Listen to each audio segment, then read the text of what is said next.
This is Growthaholics.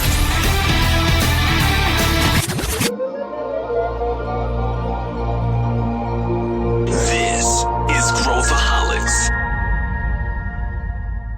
Olá, aqui é Pedro Weingartner e esse é Growthaholics, o podcast para quem adora inovação e empreendedorismo.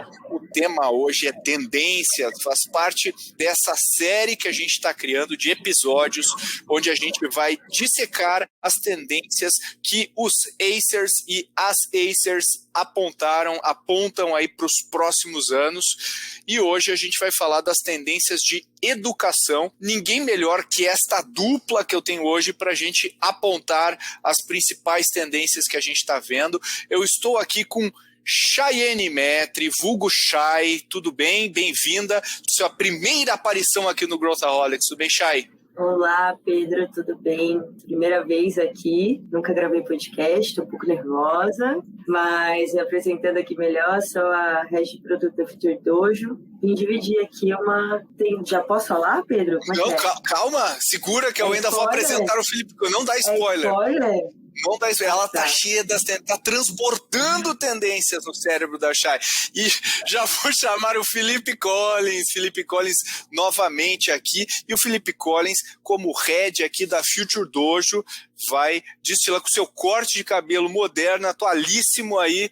Tudo bem, Felipe? Olá, Pedro. Olá, Chay. Olá, ouvinte. Você, infelizmente, não tem o prazer de ver o meu lindo corte de cabelo neste dia, porém, acredite que ele está fantástico. Mas mais fantástico do que o meu corte de cabelo são as tendências de educação que a gente trouxe para dividir com vocês. Vai ser um prazer esse episódio. Eu diria que o seu corte de cabelo, inclusive, é uma tendência em si. E com esta animada abertura, agora sim, Chay, agora sim, você pode vir aqui com a sua tendência, vai lá, mostre pra gente o que você traz aqui. E a Babi, já aviso aqui que eu sou um apresentador hoje só até a abertura, porque aqui eu sou um debatedor hoje de tendências, tenho que desligar o meu software de host aqui no meu cérebro, a Babi pediu, e vou debater com a Chay e com o Felipe. Então, Chay, qual que é a sua primeira tendência aqui que você gostaria de dividir? De educação. Estamos falando de educação hoje. A primeira tendência, acho que como mulher aqui entre nós, né, a única mulher aqui junto com a Babi, já quero dividir uma justamente sobre inclusão na educação. Peguei isso no Future Learn, tá? Eles fizeram um reporte muito legal de educação para 2021, depois te libera aí melhor. Coloca nas anotações aqui do episódio. Mas é sobre o poder de transformação da educação e de como as gerações millennials e Gen Z estão carregando isso para dentro da criação de cursos, da demanda de cursos e tudo mais. Então, olha, eu vou trazer uns números, tá, do report. Bora. Vou trazer uns números aqui. 56% dos millennials acreditam que a educação tem poder de desenvolver tecnologias para criar comunidades mais sustentáveis. E os Gen Zs acreditam 50% que a educação tem o poder de salvar o planeta. Ou seja, a gente tem uma resposta aí, a gente tem uma resposta. 1 a cada 5 millennials acreditam fortemente que a educação online garante benefícios similares à educação formal. Aqui já indo para uma questão de percepção sobre a educação dessas gerações, tá? Que aí já é outra tendência, já tô dando spoiler, Pedro, aprendi com você, já tô dando spoiler aqui. E também as mulheres consomem mais educação online do que os homens, elas buscam mais. A gente tem isso aqui também no report. Pelo que eu entendi, então, o que essa tendência diz é que a gente vai criar novos formatos, novas formas de educar para a gente chegar a mais pessoas, né? Especialmente na base da pirâmide. É disso que a gente está falando? Exatamente. A gente está falando sobre maior acessibilidade, maior inclusão e justamente ligada a essa educação online. Então, aqui muito do que a gente traz também com a Future Dojo e com essa nova tendência de consumo da educação também, né? De preferir a educação online, de ver a educação online com tanta relevância ou mais relevância do que a educação formal. comparado a gerações anteriores, as gerações anteriores, para você ter noção, Pedro, apenas 14% via benefícios similares na educação online perante a educação formal. Então, a gente tem um aumento aí significativo e um poder muito grande, né, desse novo formato. Tanto de chegarem mais pessoas, de falar de mais assuntos e de novas pessoas criarem esses assuntos, né? Se eu puder contribuir e dar um exemplo do que a Chay está falando, tem uma startup que a gente já avaliou e já conhece os empreendedores, que é a Chat Class, e ela promove educação por WhatsApp. Então, os alunos de escolas de inglês ou até de professores particulares de inglês, eles falam via áudio de WhatsApp com o celular, e aí a tecnologia por trás de inteligência artificial interpreta a sua dicção, interpreta o seu sotaque e te devolve se você está falando boy, ou what, ou what, e aí ela consegue montar um pouco de feedback para o aluno falar, especialmente no ambiente onde o contato pessoal ainda está limitado por conta da pandemia. Então, esse é um dos exemplos de tecnologia. A gente poderia falar de tendências de educação, tecnologia, AR, VR, inteligência artificial, etc. Mas tecnologia vai ser um meio para prover coisas do tipo acesso de qualidade com feedback sobre o sotaque do WhatsApp, por WhatsApp para crianças, e o ICP deles são crianças e pessoas que geralmente não estão nas top escolas de inglês, apesar de eles terem alguns clientes nesse sentido. Então, é um exemplo de tecnologia promovendo a inclusão. Deixa eu perguntar uma coisa para vocês. Vocês estão entendendo que a gente vai entrar no ensino superior? Quer dizer, a gente está vendo que o ensino superior vai ser democratizado, vai virar uma coisa que qualquer um vai ter acesso online?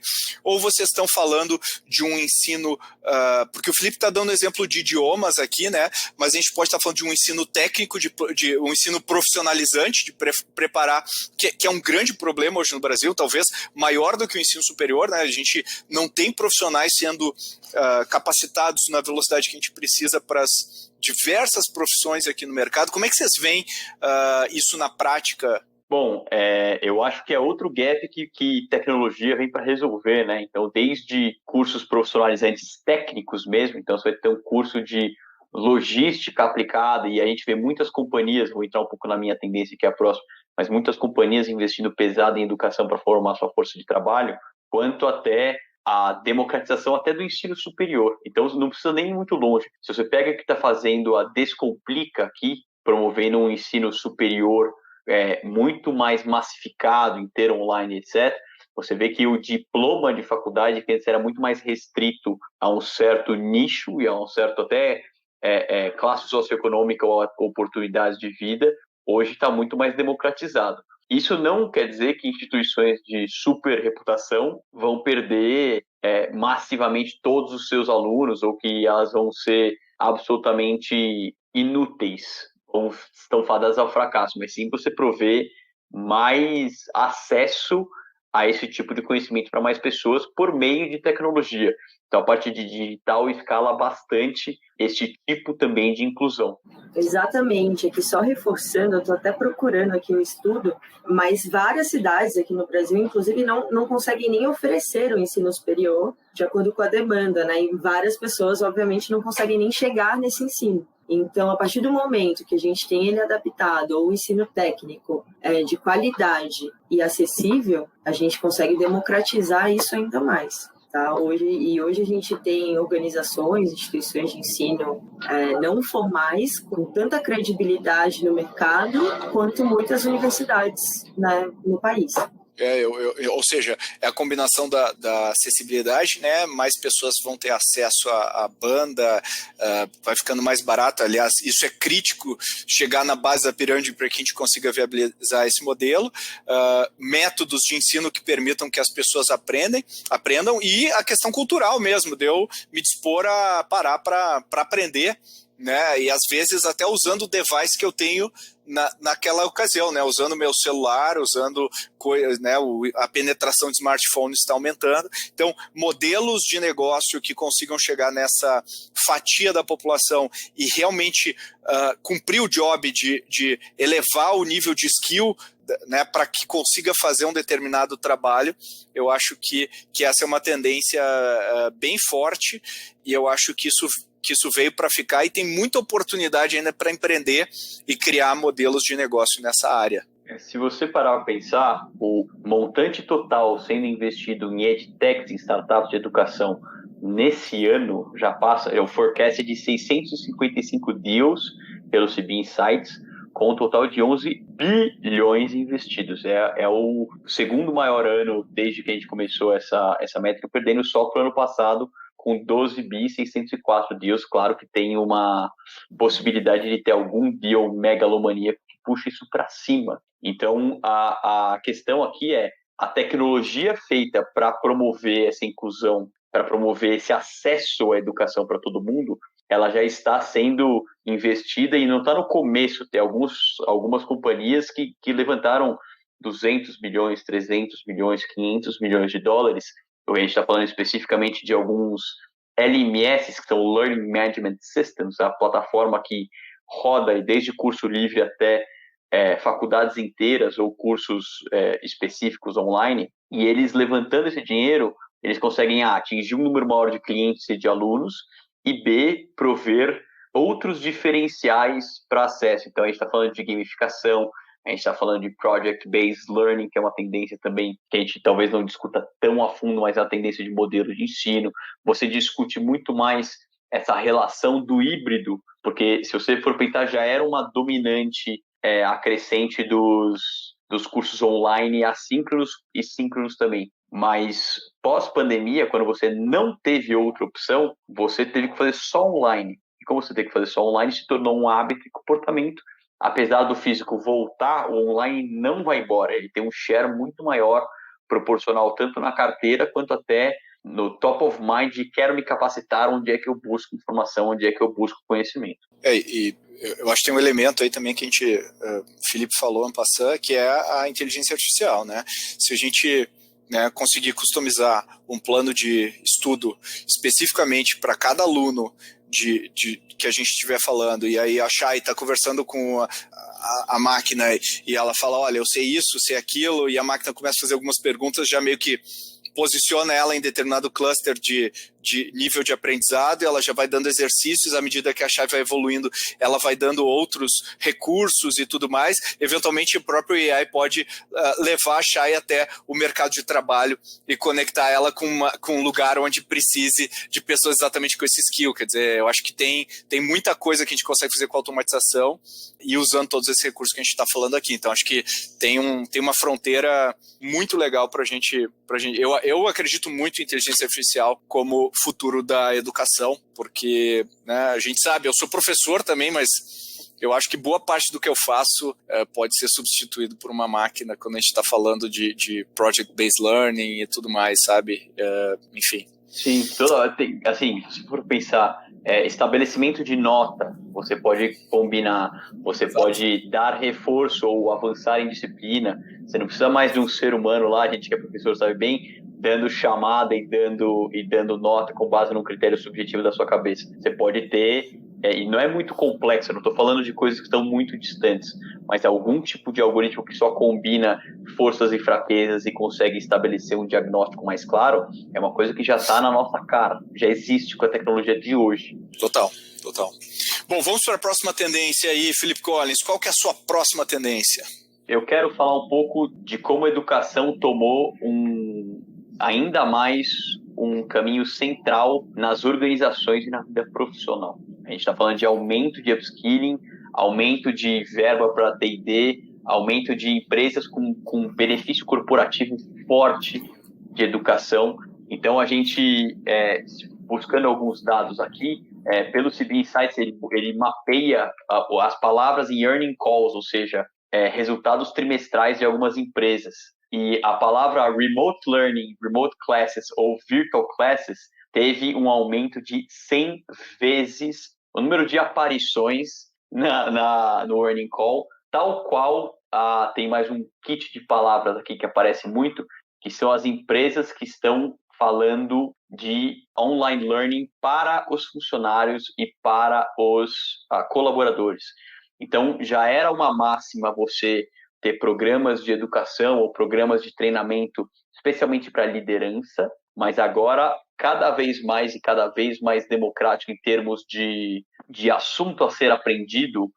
Isso tem aparecido B2B com bastante intensidade. E aí você está falando desde empresas assinando pacotes corporativos de Massive Online Courses, que são os cursos assíncronos digitais gravados, até uma educação em company ou específica para as necessidades daquela companhia. Então, pensa, por exemplo, uma empresa de logística que pode usar outras tecnologias que a gente sempre fala, tipo AR, VR, para ensinar como é que é o processo de um galpão logístico para alguém que nunca foi, ou alguma coisa do tipo, ou até a conteúdo programado pelos líderes, feito com base na cultura ou com base nas premissas de cada uma dessas empresas. A gente vê tanto aqui no Brasil quanto lá fora um aumento bem grande de companhias comprando educação para os seus times. E a parte toda de democratização online, quando você tem home office, etc., também contribui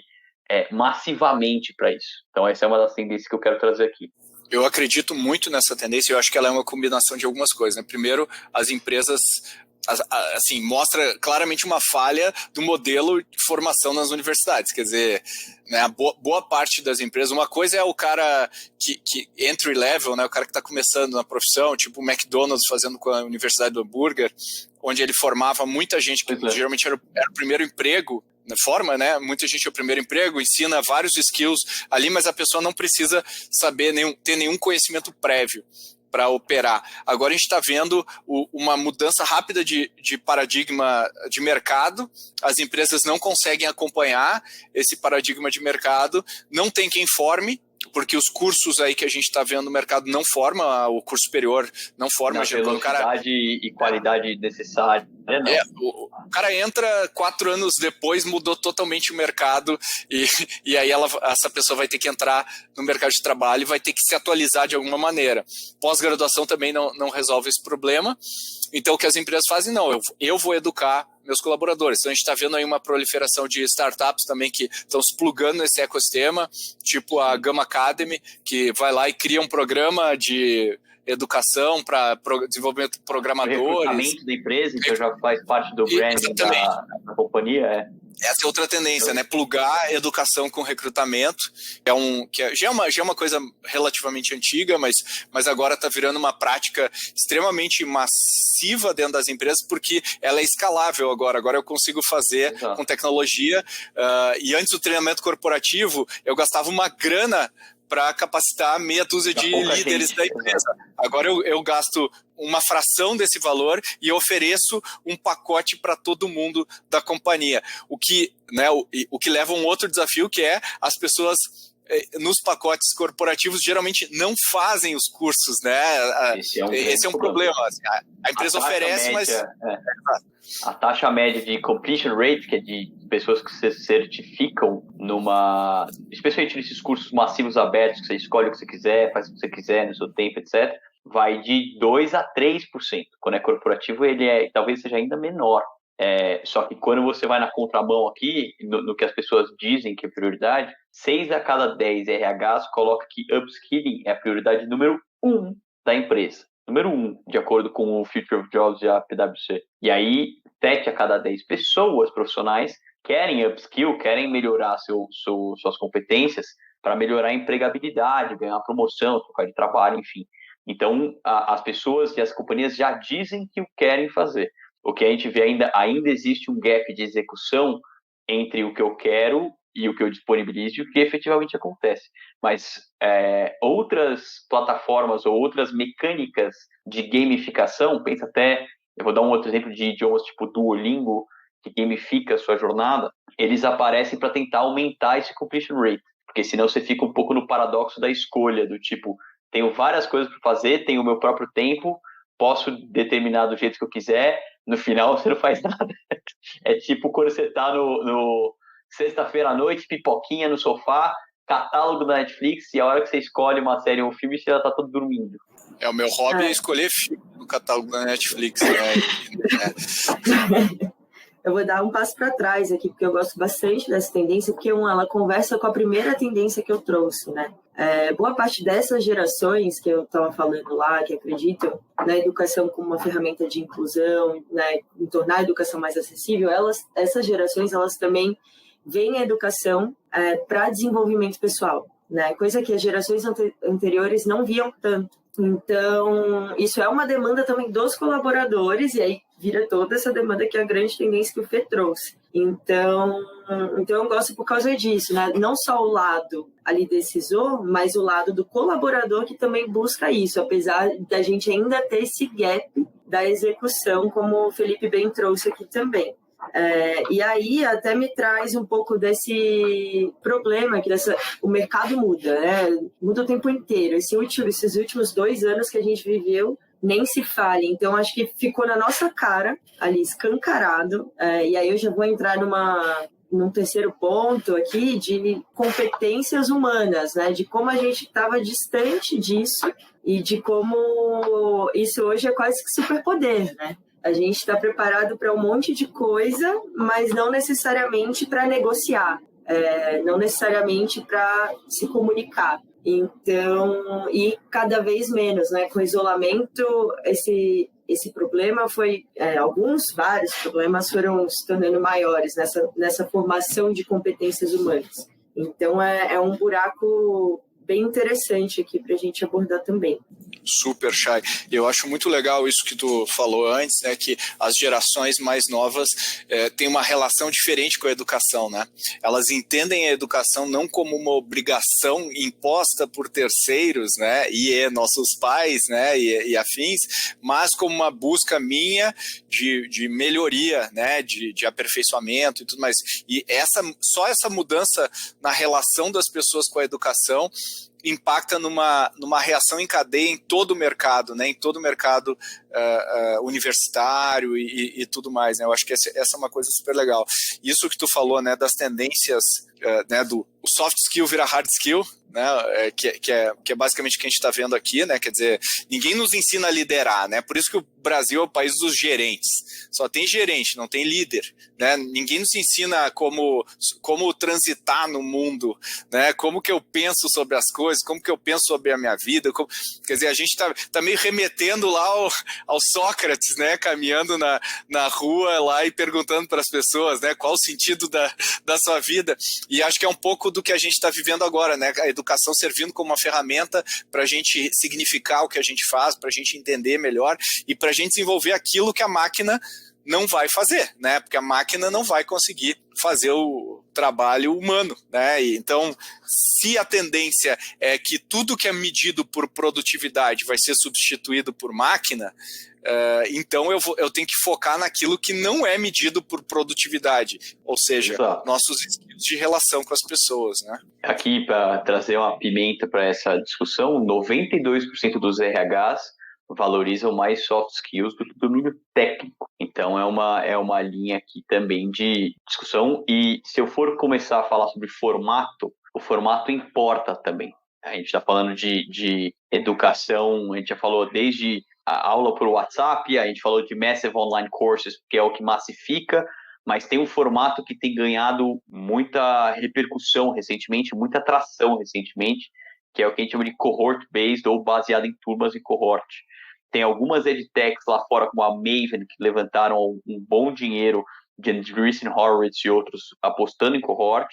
Aqui no Brasil, poucas empresas ainda fazem, mas o cohort é quando você tem uma parte assíncrona, teoria ou de explicação, e tem uma parte síncrona e prática. Então, as pessoas têm deadline e hora para se encontrar, dia e hora para se encontrar. E muitos estudos falam que o cohort-based tende a ter tanto completion rate quanto engajamento, até níveis de aprendizagem superiores do que o Massive Online Course, que é como Coursera, Udemy, Udacity e alguns outros.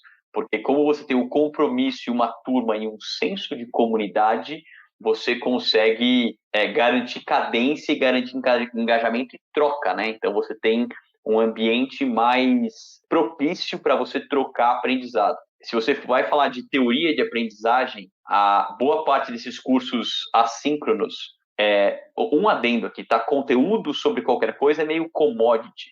Se você quiser fazer um balancete ou saber o que é inteligência emocional, por exemplo, abre o YouTube que você vai achar de qualquer jeito. Então está muito democratizado o conteúdo básico sobre qualquer coisa. O que não está democratizado é você aprender com alguém que passou por um episódio, ou você ter que criar algo em cima do que você aprendeu. E quando a gente fala até de teoria de aprendizagem, você aprende muito mais quando você, A, consegue refletir sobre, B, você troca e aprende com storytelling dos outros ou contando sua própria história, C, você executa. Então, essa parte de cohort, ela colabora bastante para esses dois pontos, mantendo um pouco da escalabilidade que tem um curso online, por exemplo.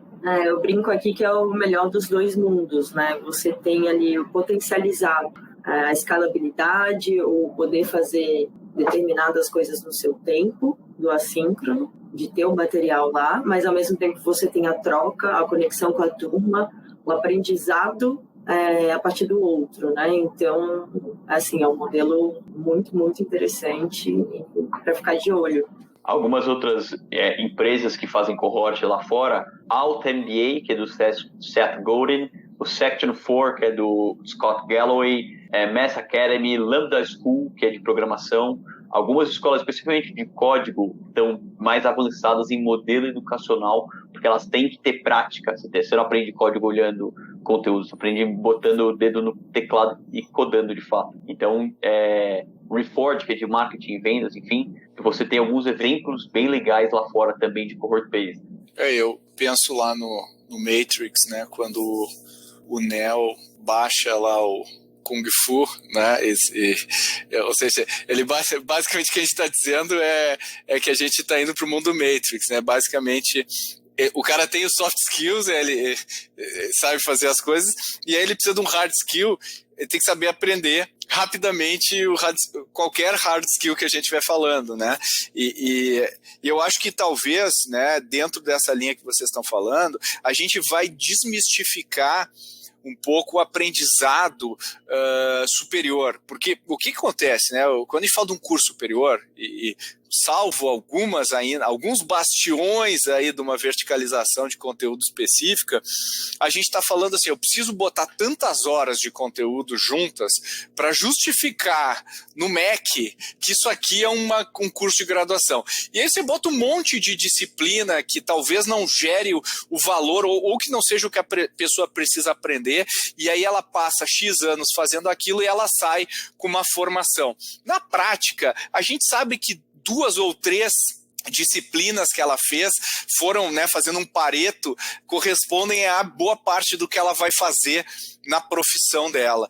Isso é com qualquer curso, foi com o meu, tenho certeza que é com o de vocês. Algumas profissões, tipo medicina, tipo direito, etc., ainda é um misto de conhecimento ainda meio hermético e um pouco de corporativismo, né, dos profissionais desse setor, né, tipo direito, né, o pessoal fala com linguajar próprio e aí as coisas é que nem VC, né, parece mais complicado do que realmente é o que eles estão falando e daí torna mais hermético aquele mercado. Mas eu acho que na prática o que a gente está vendo é esses mercados e essas profissões também estão sendo atacadas, né? Quando pega a medicina, poxa, até pouco tempo atrás você ia no médico, o médico chegava e falava assim, ô Chay, o que você está sentindo? Ah, beleza, toma esse remédio. Hoje, o médico vai falar isso para Chay, não, peraí, o que você está dizendo que eu tenho? Não, peraí, deixa eu pesquisar aqui. E aí, tem uma parcela de médicos que odeia isso, né, que fala, pô, não, peraí, ouve o que eu estou dizendo, eu sou o oráculo da sabedoria.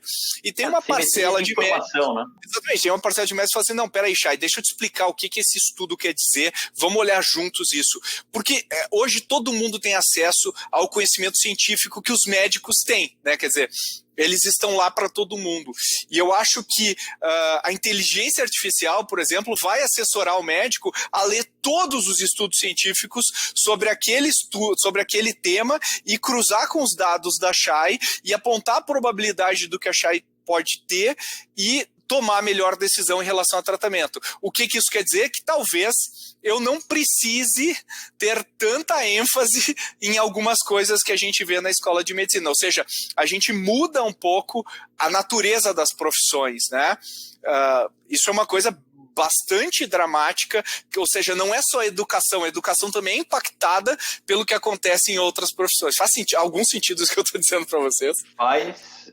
Faz, mas eu tenho um contraponto aqui, que a gente está falando de assimetria de informação, mas tem uma tendência que eu não gosto e ainda acho que já está atingindo o auge do Brasil, que é o cara que vende curso para ensinar a vender curso, ou o cara que se baseia numa assimetria de informação, tipo, faça day trade e fique milionário em 30 minutos, ou emagreça 6 quilos até semana que vem, etc. Então ainda existe, só que mais pulverizado, muita assimetria de informação, gerando gente comprando curso, com, perdão a palavra aqui, picareta, muitas vezes. Então, isso é empoderado, mais massificado, especificamente porque é muito fácil hoje você criar um curso de qualquer coisa e colocar na rua. E eu não vou fazer uma crítica a marketplaces ou essa facilidade, porque isso é ótimo. Porque muita gente de nicho e gente que não teria nem bala, nem paciência para fazer isso com as próprias pernas, consegue. Então você vê, por exemplo, o faturamento de Hotmart, que já é o unicórnio comprando empresa lá fora, o faturamento de alguns desses marketplaces, eles são impulsionados por esses creators de curso único. É uma forma até de um criador monetizar o seu conhecimento. Mas a parte negativa dessa tendência é porque você começa, eventualmente, a bater pau para maluco. Você começa a dar dinheiro para pessoas com falsas promessas. E hoje eu começo a ver que está no auge e talvez até começando a cair em decadência a parte ruim disso, por causa de aumento de senso crítico das pessoas. Mas sempre que aparece momento de maior desespero, instabilidade macroeconômica, turbulência, alguém que perdeu o emprego, que vai empreender alguma coisa do tipo, esse número de cursos sobe porque é uma promessa de life-changing, assim. Então, a parte boa nunca foi tão fácil na história você criar e distribuir conteúdo educacional, assíncrono ou síncrono. A parte ruim isso abriu a porteira para todo mundo. Eu só não sei se eu concordo se está em decadência, Felipe, infelizmente. Eu também acho que não tá. Eu acho que ele ainda vai ter um ponto de inflexão futuro, mas se a gente for ver, assim, é um pouco do que acontece com as fake news, né? A gente vê a redução da confiança da população em relação aos meios tradicionais de comunicação, e aí as pessoas começam a confiar nas pessoas que influenciam elas mais do que os meios de comunicação. Exato. E aí começa a descalibrar, né? De repente eu recebo uma informação de que, sei lá, vacina do Covid e da AIDS, por exemplo, que é uma coisa absolutamente louca, mas que não tem um fact-check, assim, para pelo menos dizer, né, então é um marketplace livre, né, sem nenhum tipo de... O que me leva a crer que dentro do mercado de educação, a mesma coisa que é uma crise de confiança nas instituições clássicas de educação, faz com que eu, como influenciador, possa posicionar o meu produto junto às pessoas de uma maneira muito mais fácil, a pessoa consegue pagar de uma maneira muito mais fácil, o que surge também uma oportunidade da gente criar um fact-check de infoprodutos, ou seja, a Shai está vendendo aquilo, mas deixa eu consultar lá no educationhub.com lá a qualidade do infoproduto que ela está vendendo e o output que eu vou ter em termos de resultado final se eu fizer esse curso. Então, esse é um produto, quem está ouvindo, essa é uma startup aí para ser construída, né? Eu fiz um benchmark, estava fazendo benchmark de estratégia de crescimento para educação, a gente sempre faz, só que o que me pega é o remarketing. Aí me veio no remarketing um cara falando assim, você vai vender 200 mil em cursos sem gerar valor para o seu consumidor. Vou te ensinar as táticas mais persuasivas e não sei o que lá. E basicamente o que o cara estava tentando me vender naquele anúncio era, deixa eu ganhar dinheiro na conta de uns tontos enquanto eu vendo uma coisa que não entrega valor para eles. A gente está nesse nível de agressividade comercial versus entrega de valor. É exatamente isso, e o Pedro fez uma comparação aqui que muito boa, né, que citou ali a fake news, e eu aqui como jornalista, apesar de não praticante, me bateu muito bem, assim, porque é justamente, e aí me volta para a questão da educação e da questão das competências humanas, né, das competências humanas hoje em serem hard skills, porque educação é ter senso crítico, é ter pensamento crítico. E se a educação formal já não faz mais isso, quem é que vai fazer? Né? Onde a gente faz? De onde vem? Então, acho que essa é a grande reflexão e o desafio para todo mundo que está trabalhando com educação hoje. Qual o formato? Como a gente consegue levar isso? Legal.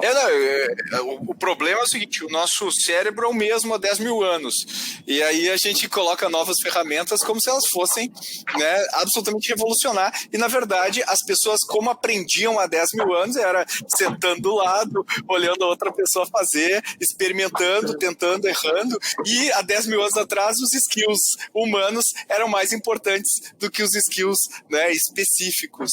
Aí veio a agricultura, a criação das cidades, e aí surgiu a especialização, né? De repente veio o cara, o ferreiro, o marceneiro e o cozinheiro e tudo mais, mas e aí surgiu a especialização e cursos específicos vieram para cá. O que a gente está falando é uma volta à Grécia antiga lá, onde quando a gente aprende, né? Quando o cara aprende filosofia, ele aprende a pensar, né? A pessoa aprende a pensar e pensar com a sua própria cabeça para tomar as melhores decisões. E hoje, se a pessoa cai no conto do fique rico com blá blá blá, é por causa do gap de educação que a Chay falou como primeira tendência, ou seja, se a base da pirâmide não tem o senso crítico para saber discernir o que é né, uma educação não é a financeira. Base da pirâmide, tá? É importante esse disclaimer. Se fosse, seria mais fácil, mas não é. Mais fácil de resolver. Tem razão. Então a gente vê mesmo, quando a gente vê, por exemplo, é só ver comentários nas mídias sociais. O cara posta alguma coisa, alguém posta alguma coisa. Os comentários são de pessoas que absolutamente não têm nenhuma interpretação de texto. As pessoas não conseguem mapear a ironia. A gente está numa época em que a ironia sumiu, né? Assim, é impossível você ser irônico. Você tem que botar um disclaimer no seu post dizendo contém ironia. O que é irônico em si, né? Fazer isso. Mas isso mostra uma... Exatamente. Mostra uma pobreza de interpretação, de conseguir lidar com paradoxos, de conseguir lidar com ambiguidade, com coisas que as pessoas não têm capacidade hoje de lidar. E aí a gente fala, precisamos melhorar a educação, precisamos ensinar a pessoa a programar. Legal, eu acho que a gente precisa ter uma legião de programadores que o Brasil precisa, mas a gente precisa ter pessoas que pensem, né, que simplesmente saibam interpretar. Quando vê um cara falando, você vai fazer um 6 em 7 do não sei o que e vender como tocar violão, como o Steve Ray Vaughan. Porra, a gente sabe que isso aí não vai rolar, né, ou seja, se rola, ele rola no período X de tempo, né, que tem hora para acabar, né. Isso é quem vai tomar a decisão, né? Essa decisão desses dados que estão sendo produzidos, desses dados que estão sendo utilizados, de tudo que a gente está criando. Eu acho que é muito isso, assim. Eu até já brinquei aqui com o Felipe, eu brinco que ter uma boa gestão baseada em dados nada mais é do que a nossa nova geração de interpretar bem informações, né? Como você interpreta informações hoje? Então, é verdade.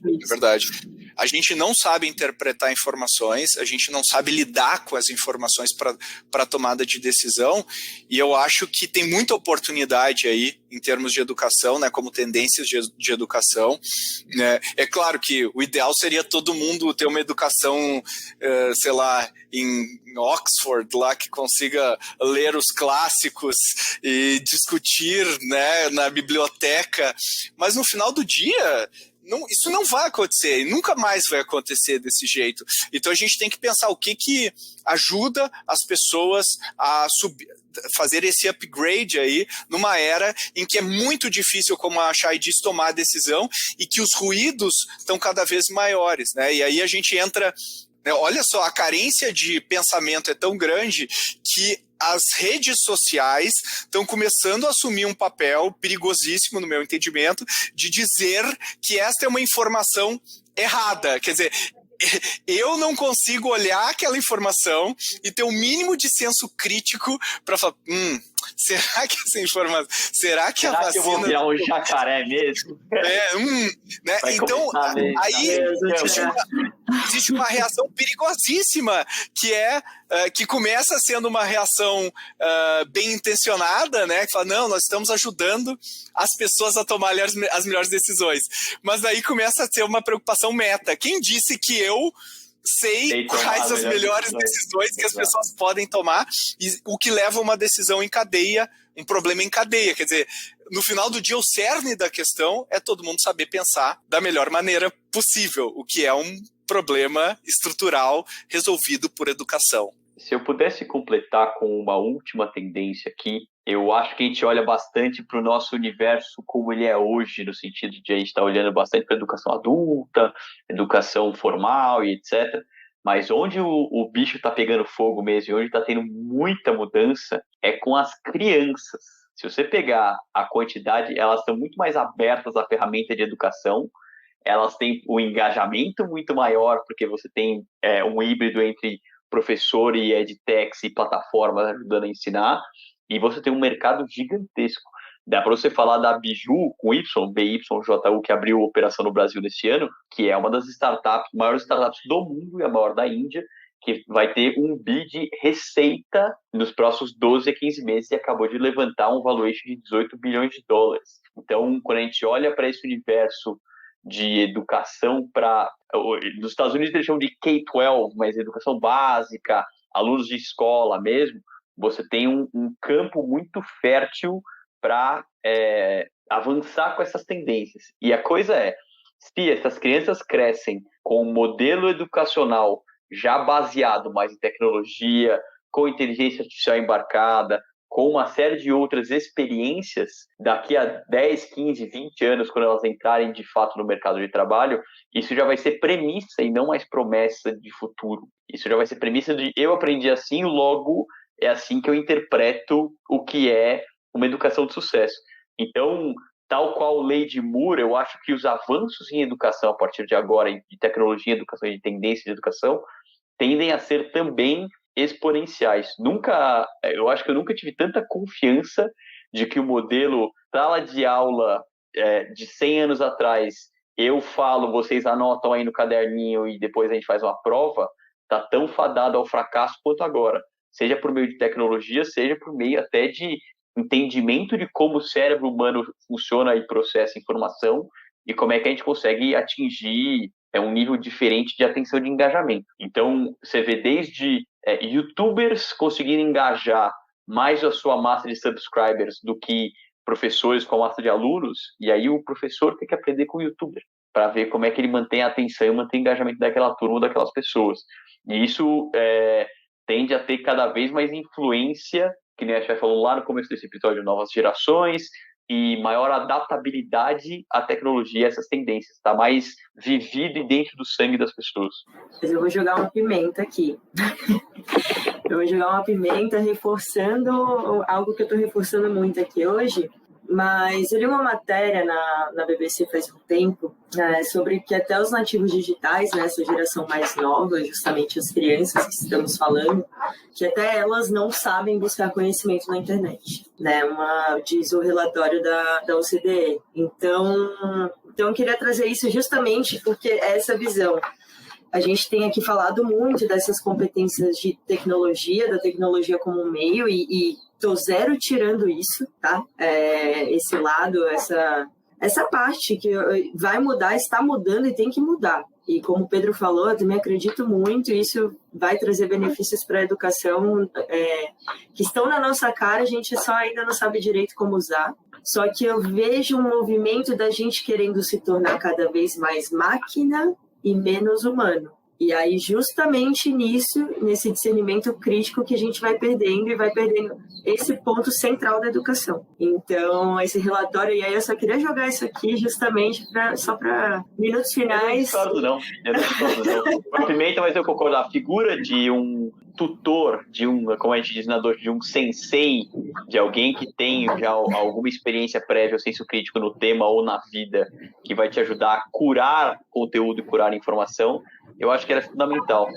O acesso a essa informação que ficou mais fácil. Tem, claro, problemas algorítmicos e de busca de informação de qualidade, mas aí você resolve também com curadoria. Eu concordo bastante com isso, e eu acho que existe um perigo da gente começar, vou aprender com o youtuber, como que eu prendo a atenção da molecada. Eu acho que o risco com isso é a gente tá sempre, né, chega no extremo da dancinha do TikTok para manter a atenção das pessoas, e em vez de olhar o hard work, né, porque a gente só aprende com hard work, a gente não tem como aprender fazendo coisas fáceis, né? O ser humano aprende quando a gente se coloca num gap de dificuldade, quando a gente mental, exato. Exatamente.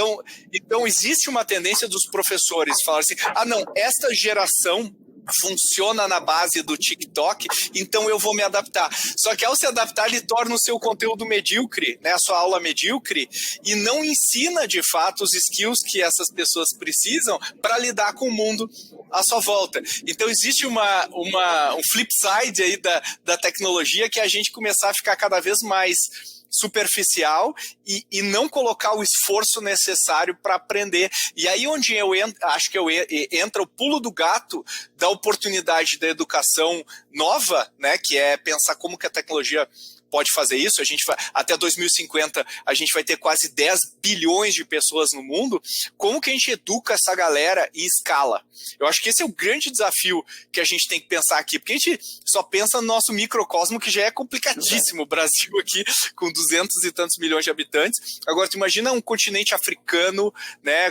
Tu imagina um Oriente Médio que vários lugares ainda vivem na Idade Média, né? Literalmente, né? Com Afeganistão, com vários lugares. Como que a gente faz com que a gente ajude globalmente, né, os povos, né, e esses 10 bilhões de habitantes aí do mundo a se educarem? Acho que esse é o grande problema que a gente vai se deparar daqui para frente, né?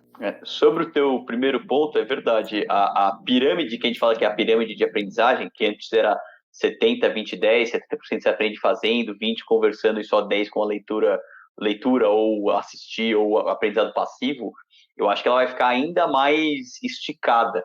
Então, o TikTok ou a parte de micro learning é para você saber o que é e como fazer minimamente. Então, tem até um venture capitalist que faz, acho que não é o Mark Andreessen, que fazia os Snapstorms, que ele explicava conceitos de venture capital, de capital de risco, no Snapchat, quando o Snapchat ainda era alguma coisa. Mas isso não te faz um investidor de risco ou um empreendedor de sucesso, porque você sabe o que é uma diluição. Isso você tem o mínimo que você precisa. A partir daí que você vai começar a construir o teu próprio repertório. E para dar uma estatística também para correlacionar com esse até 2050, 10 bilhões de pessoas, até 2030 vai existir um computador com a mesma capacidade de um cérebro humano inteiro. Até 2050 tem computador com a capacidade de processamento de todos os cérebros humanos. Eu não faço a menor ideia do que isso representa em potencial de automatizar, escalar, trabalhar informação ou alguma coisa do tipo. Olha aí, mas eu tenho certeza que esse computador vai saber. Provavelmente. Isso é bom. Não sei, mas tudo bem, até lá a gente já vai ser escravos deles mesmo, enfim, ou ser eliminado. Então esse problema todo esse episódio foi absolutamente irrelevante, está resolvido o problema e... Vamos nos deixar ser escravizados pelas máquinas, essa é a mensagem final. Pô, já estamos sendo, né? Quando a gente fica só curtindo as coisas, a gente já está meio escravizado pelas máquinas. Mas vamos lá, gente. Queria agradecer, acho que foi um super debate, espero que você que está nos ouvindo tenha tirado vários insights, e eu espero que você, Chay, e você, Felipe Collins, também tenham curtido de participar deste debate absolutamente desestruturado e divertido que a gente fez agora. Muito bem, se você tem uma tendência de educação que a gente não falou, comente neste episódio, mande para nós. Se você tiver um truco, se você quiser escravizar suas máquinas, se você quiser falar que tá tudo errado, por favor, mande o seu alô, mande o seu afago, o seu carinho para nós. Você tá querendo roubar o meu job, né, cara? Eu quero lotar a sua caixa de entrada.